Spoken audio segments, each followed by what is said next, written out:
संबंध। जब भगवान किसी के कर्तृत्व, कर्म और कर्म फल संयोग की रचना नहीं करते, तो फिर वे किसी के कर्मों के फलभागी कैसे हो सकते हैं? इस बात को आगे के 15वें श्लोक में स्पष्ट करते हैं।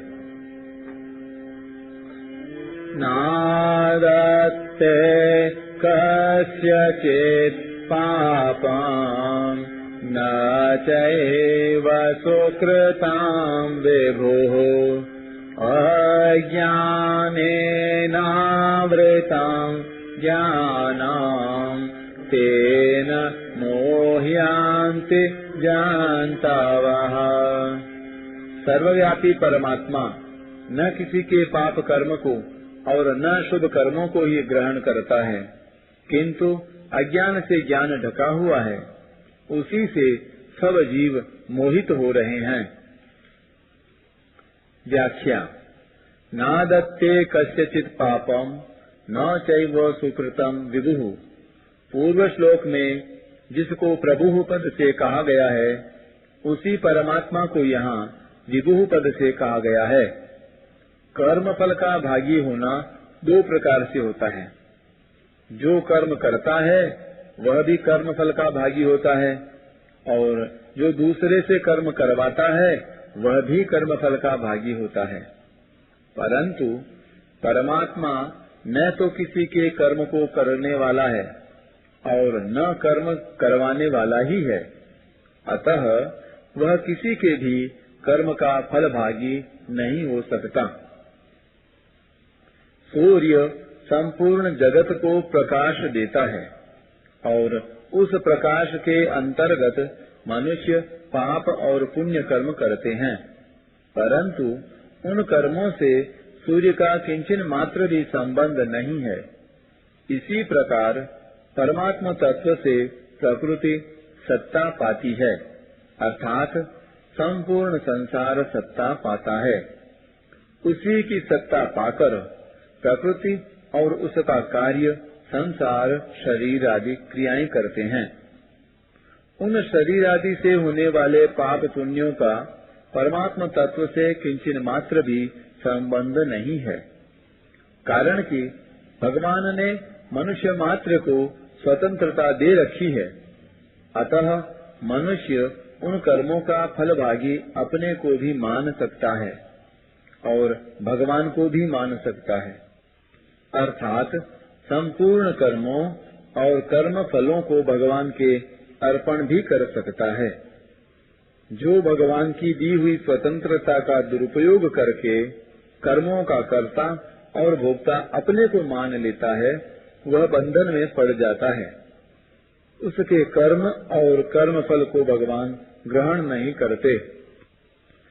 परंतु जो मनुष्य उस स्वतंत्रता का सदुपयोग करके कर्म और कर्म फल भगवान के अर्पण करता है, वह मुक्त हो जाता है।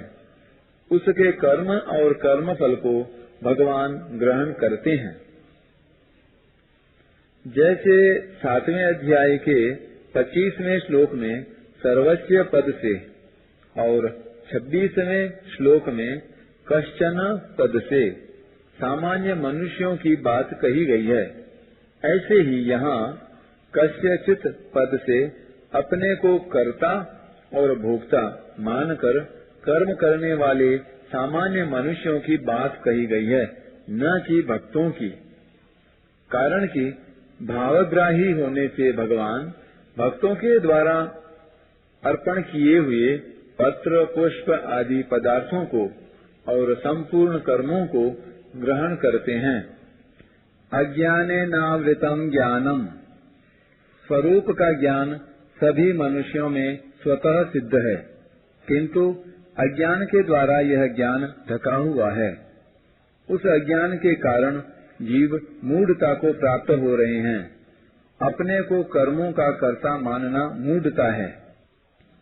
भगवान के द्वारा मनुष्य मात्र को विवेक दिया हुआ है, जिसके द्वारा इस मूढ़ता का नाश किया जा सकता है। इसलिए इस अध्याय के 8वें श्लोक में कहा गया है कि सांख्य योगी कभी भी अपने को किसी कर्म का कर्ता न माने। और 13वें श्लोक में कहा गया है कि संपूर्ण कर्मों के कर्तापन को विवेक पूर्वक मन से छोड़ दे। शरीर आदि संपूर्ण पदार्थों में निरंतर परिवर्तन हो रहा है। स्वरूप में कभी कोई परिवर्तन नहीं होता। स्वरूप से अपरिवर्तनशील होने पर भी अपने को परिवर्तनशील पदार्थों से एक मान लेना अज्ञान है। शरीर आदि सब पदार्थ बदल रहे हैं, ऐसा जिसे अनुभव है वह स्वयं कभी नहीं बदलता। इसलिए स्वयं के बदलने का अनुभव किसी को नहीं होता। अतः मैं बदलने वाला नहीं हूँ। इस प्रकार परिवर्तनशील पदार्थों से अपनी असंगता का अनुभव कर लेने से अज्ञान मिट जाता है और तत्व ज्ञान स्वतः प्रकाशित हो जाता है। कारण कि प्रकृति के कार्य से अपना संबंध मानते रहने से ही तत्व ज्ञान ढका रहता है।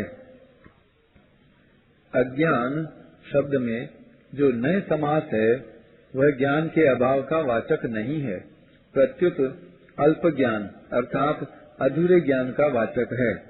कारण कि ज्ञान का अभाव कभी होता ही नहीं, चाहे उसका अनुभव हो या न हो। इसलिए अधूरे ज्ञान को ही अज्ञान कहा जाता है।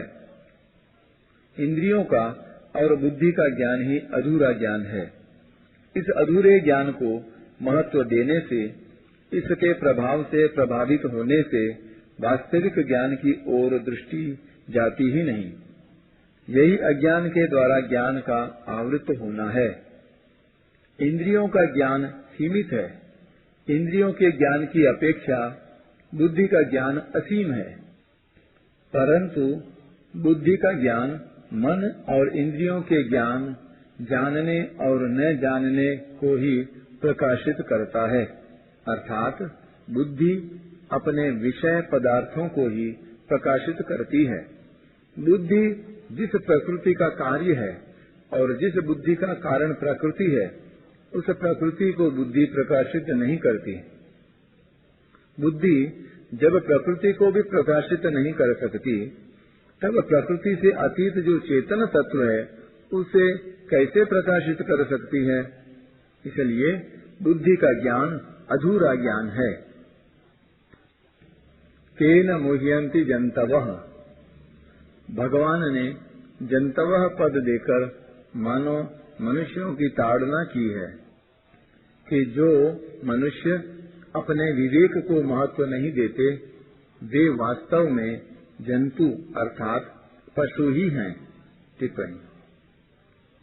आहार निद्रा भय मैथुनानि समानि चैतानि नृणाम पशूनाम ज्ञानम नराणाम अधिको विशेषो ज्ञानेन हीनः पशुभिः समानः। आहार निद्रा भय और मैथुन ये मनुष्यों और पशुओं में समान ही है।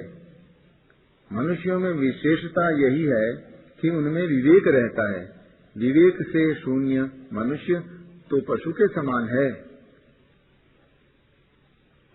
क्योंकि उनके और पशुओं के ज्ञान में कोई अंतर नहीं है। आकृति मात्र से कोई मनुष्य नहीं होता। मनुष्य वही है जो अपने विवेक को महत्व देता है। इंद्रियों के द्वारा भोग तो पशु भी भोगते हैं, पर उन भोगों को भोगना मनुष्य जीवन का लक्ष्य नहीं है।